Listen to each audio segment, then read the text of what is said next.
Assalamualaikum warahmatullahi wabarakatuh. Halo adik-adik, kembali lagi bersama kakak Manhatul Zuhriyah. Oh iya, gimana nih kabarnya? Semoga sehat selalu ya.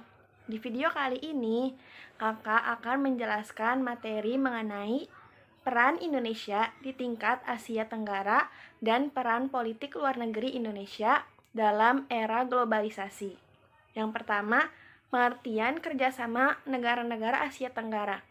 Kerjasama antar negara adalah bentuk hubungan yang dilakukan oleh suatu negara dengan negara lain yang bertujuan untuk memenuhi kebutuhan rakyat dan untuk kepentingan negara.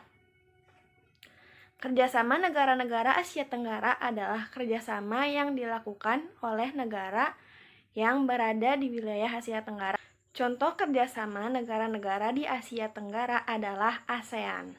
Yang kedua, contoh peran Indonesia dalam lingkungan negara-negara di Asia Tenggara. Yang pertama, penggagas lahirnya ASEAN. Dengan diwakili oleh Menteri Luar Negeri Adam Malik, visi Indonesia adalah membentuk ASEAN yang mampu membuat kawasan Asia Tenggara berdiri di atas kaki sendiri dan mempertahankan diri dari pengaruh negatif di luar kawasan. Yang kedua, ada penyelenggara KTT ASEAN pertama kali di Bali. Pada 23-24 Februari 1976, Indonesia telah menjadi tuan rumah konferensi tingkat tinggi atau KTT pertama yang berlangsung di Bali. Yang ketiga, Indonesia sebagai penengah konflik. Indonesia menjadi penengah dalam konflik dan perang sipil di Kamboja. Nah, yang ketiga, politik luar negeri Indonesia yang bebas dan aktif. Politik luar negeri Indonesia bersifat aktif. Nah, gimana sih maksudnya? Bebas artinya bahwa Indonesia tidak akan memihak salah satu blok kekuatan-kekuatan yang ada di dunia. Aktif artinya Indonesia dalam menjalankan politik luar negerinya selalu aktif. Politik luar negeri yang selalu aktif ikut menyelesaikan masalah-masalah internasional, misalnya aktif memperjuangkan dan menghapuskan penjajahan, serta menciptakan perdamaian dunia. Berdasarkan politik luar negeri bebas aktif, Indonesia mempunyai hak untuk menentukan arah, sikap, dan keinginannya sebagai negara yang merdeka dan berdaulat. Oleh karena itu, Indonesia tidak dapat dipengaruhi kebijakan politik luar negeri negara lain. Nah, yang keempat, contoh peranan politik luar negeri Indonesia dalam percaturan internasional. Yang pertama, Indonesia sebagai anggota Perserikatan Bangsa-Bangsa atau PBB. Pada tanggal 28 September 1966, Indonesia secara resmi kembali menjadi anggota PBB. Hal ini disambut baik oleh pihak PBB.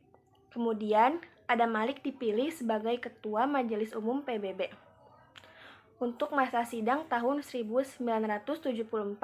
Nah, yang kedua itu ada Konferensi Asia Afrika atau KAA. Konferensi Asia Afrika merupakan konferensi yang dihadiri oleh para wakil negara yang berasal dari negara-negara Asia dan Afrika. Dengan peranan politik luar negerinya, Indonesia merupakan salah satu negara pemrakarsa konferensi itu. Penyelenggara KAA pertama di Bandung pada tanggal 18 sampai 24 April 1955 yang berlangsung gemilang serta sukses. Dalam konferensi tersebut dihasilkan keputusan bersama yang terkenal dengan Dasar-Sila Bandung atau 10 prinsip hubungan internasional. Yang ketiga, Gerakan Non-Blok atau GNB. Gerakan Non-Blok merupakan gerakan dari negara-negara berkembang sebagai upaya agar tidak menjadi sasaran pengaruh dua blok kekuatan besar atau negara-negara adikuasa.